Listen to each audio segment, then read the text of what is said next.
And so in response to this mounting pressure on the more unaccountable and unpardonable of the revolutionaries, an apparent dossier was being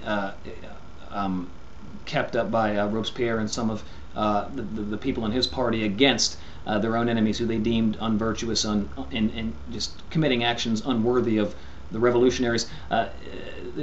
All of this case was being brought against them, and so the Thermidorians, they struck first. On the 9th of Thermidor, Robespierre was while he was giving a speech, famously,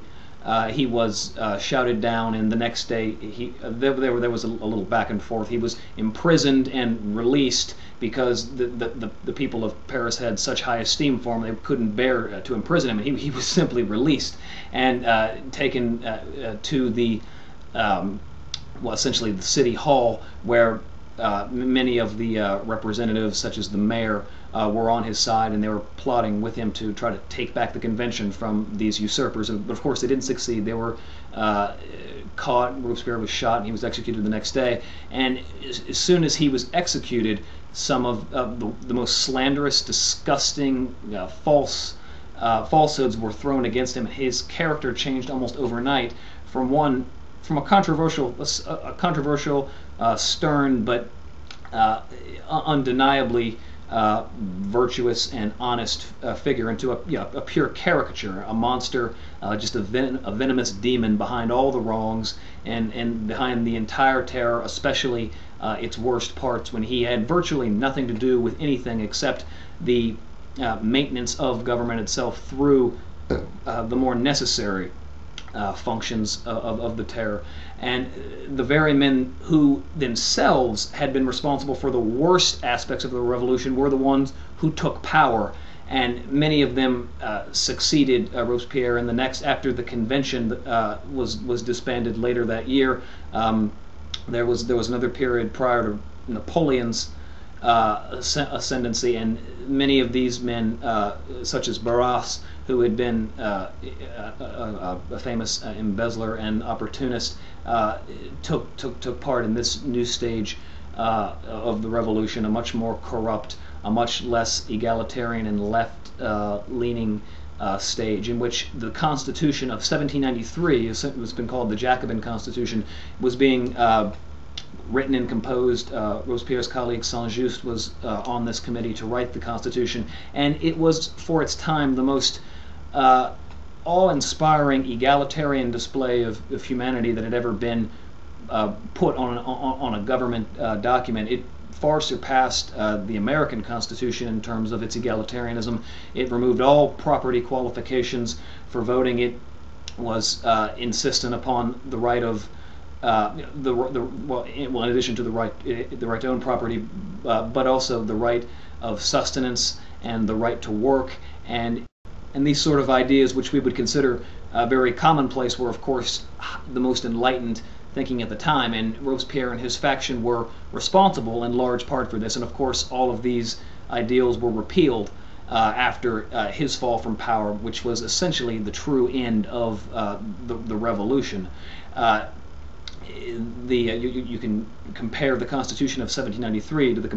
Constitution of 1795, and one is far more restrictive and less egalitarian than the other, and this is the result largely of the Robespierrists and their egalitarian party falling from power, and their replacement with self-serving, power-hungry bureaucrats with little concern for the true original goals of the revolution, and who would eventually be swallowed by the Emperor Napoleon himself in his ascendancy to power. And the fall of Robespierre essentially marks the repudiation of the ideals of the revolution, in my opinion, and this is marked also by the rapid rise in inflation and the repeal of the law of the maximum and all sorts of noble gestures that had been instigated at the behest of men like Robespierre during the terror. And of course the worst aspects of the terror were now behind them, because there was no need for the terror. It was at this very stage, in the summer of 1794, that the Revolutionary Army was just beginning to see true victories on the battlefield. After the Battle of Fleurus, in June 1794, the revolution was truly on the offensive, and it was at that point that those less than honorable individuals and revolutionaries who felt threatened by Robespierre's consistent, insistent virtue, essentially went on the offensive themselves and became true opportunists, and just took advantage of a good situation, and said the end of the terror was the reason for the end of the terror was Robespierre's fall, when it was certainly going to be coming to a head very, very soon. The revolution could only the terror would have essentially culminated in the execution of those very individuals, those very dishonorable terrorist individuals whom Robespierre so despised. That was going to be the end of the terror. That was set to be its culmination, most likely, but they struck first, and they seem to have had the last word and the last laugh in most people's minds. But I hope I've been somewhat clear and not too digressive in my opinions and points of view, and my narrative about some of the events of the revolution. I've been trying to briefly touch on the actual